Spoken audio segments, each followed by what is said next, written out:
Excellences, Monsieur le Président de la République de Côte d'Ivoire, Excellences, Monsieur le Premier ministre, Mesdames et Messieurs les présidents d'institutions, Mesdames et Messieurs les membres du gouvernement de la République de Côte d'Ivoire, Madame la Commissaire aux affaires politiques de l'Union africaine, Madame la Présidente de la Commission africaine des droits de l'homme et des peuples, honorables commissaires, Mesdames et Messieurs les représentants des institutions nationales de promotion et de protection des droits de l'homme, Mesdames et Messieurs les représentants des organisations de la société civile, Monsieur le maire, je salue aussi toutes les femmes et les hommes actifs qui nous ont réussi ce matin dans cette grande salle. Je voudrais m'adresser à cette auguste assemblée en mon nom propre et en celui de ma collègue Navi Pillay, haut commissaire des Nations Unies aux droits de l'homme. Je voudrais aussi, en cette occasion exceptionnelle, rappeler l'engagement pris par la Côte d'Ivoire et tous les autres États africains de tout mettre en œuvre pour la réalisation des droits de l'homme qui demeure un idéal commun à éteindre par tous les peuples et toutes les nations.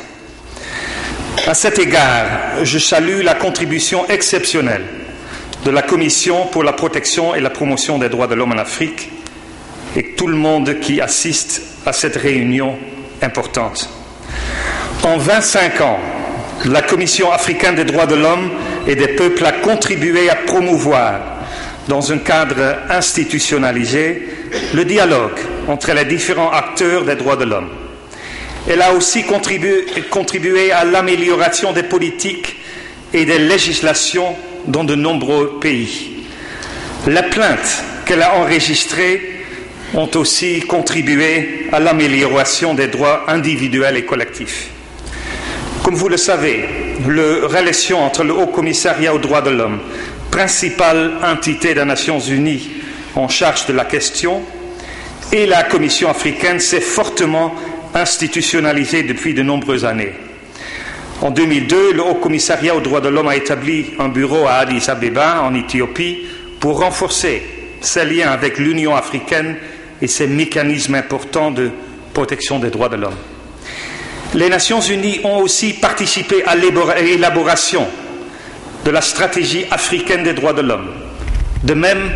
elles ont étendu leur coopération avec l'Afrique en général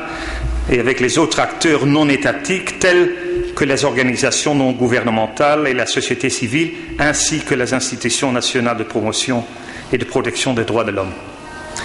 Ceci témoigne de l'engagement constant de la communauté internationale des Nations Unies aux côtés de l'Union africaine et la volonté des deux organisations à bâtir ensemble le cadre institutionnel d'une coopération renforcée de promotion et de protection des droits de l'homme. Notre noble mission ensemble de protéger les droits de l'homme est une mission continue, sans fin. Elle doit être le combat de tous, pour tous, en tout lieu et de tous les instants, car des défis importants restent à relever dans de nombreux endroits du continent. Notre devoir de protection implique donc une politique réelle, opérationnelle et visible de prévention contre tout